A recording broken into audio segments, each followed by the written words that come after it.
Hi guys, this is Bill from Spencer1984.com with another update to the Toy Story Pizza Planet truck. And this week was all about the chassis work. So, taking a look at it here, I removed a section of the frames right behind the cab here and added some styrene strips in there for reinforcement. Cut off the back of the frame, added a cross member right above the new rear axle location and kind of filled in around that. An almost entirely new exhaust pipe here. Everything from the muffler back is aluminum tubing, all one piece, so there's no seams in it. And then I added some half round to that little pipe between the cab and the muffler itself. And then once everything was modified, gave it a coat of black and then added some weathering to it.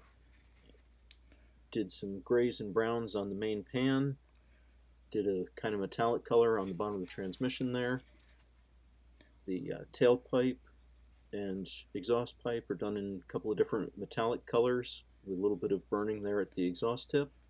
That's a little hard to see here, but did add an exhaust hanger there. And it's actually fully functional because the aluminum tube wanted to kind of droop down. You also may notice got a notch here in the spare tire, and that is for something I'm kind of excited to add to this build. Be putting some lights in it. Got these from Evan Designs and ordered the switch with battery holder. That's this here. Came just like you see here, and I'm going to drop it right in the spare tire well, just like that. That way I can hide the wires along the frame rails as they go up to the cab. And when I need to put a battery in, I just put it in right through that slot behind the bumper, and it's going to be totally out of sight. The switch is going to be somewhere under the cab, and then that is going to lead to this little 3mm LED. It's going to go inside the rocket on the roof. You can see, got the rocket hollow, so that'll fit in there just nice. Got the two holes in the base so I can run the wires through them. And this white plastic is totally translucent, so with the light inside, I think that'll look really nice. Now, I'm not exactly sure where I'm going to put the switch other than somewhere under the cab. I want to make sure that I can get to it easy enough, but they do give me plenty of wire to work with, so that shouldn't be much of a problem. And also related to the chassis this week, I decided which wheels I'm going to use.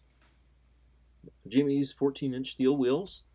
I've used these before and really like the way they look. They actually have open holes around the edges, nice lug nut detail, good tread on the tires, and overall just have kind of a nice generic steel wheel look. I'll be doing some weathering, but otherwise just leaving them black as you see here. They've got the holes in the back for the poly caps, and I've got some holes drilled in all four corners.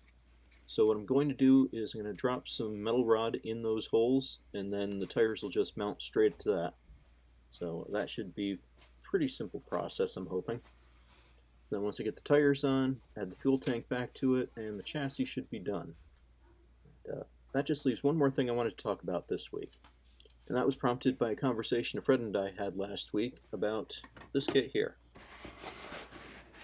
AMT reissued their Snap Toyota 4x4 a couple of years ago, and the history of the Revell Snap kit is kind of murky and ugly, so we were wondering if there was anything related between the two, and as you can see, there's really not.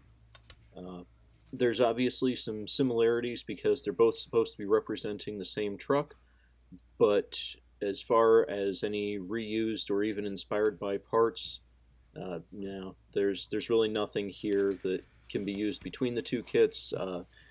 Nothing that appears to be any more than just both were inspired by the real thing. So just wanted to throw that out there because, like I said, we were having a conversation about it. It's one of the few times that ScaleMates really doesn't have a great history of the kit. So just something to know if you're getting either or both of these trucks, what you can expect to see from each of them. So that's it for this week's update.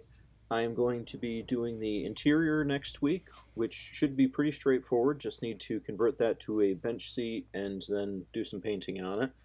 And then I'm going to bring all the pieces together so I can move on to the final exterior details like the cap, the grill, all that fun stuff. So you can check back next week for that update, and thanks for watching.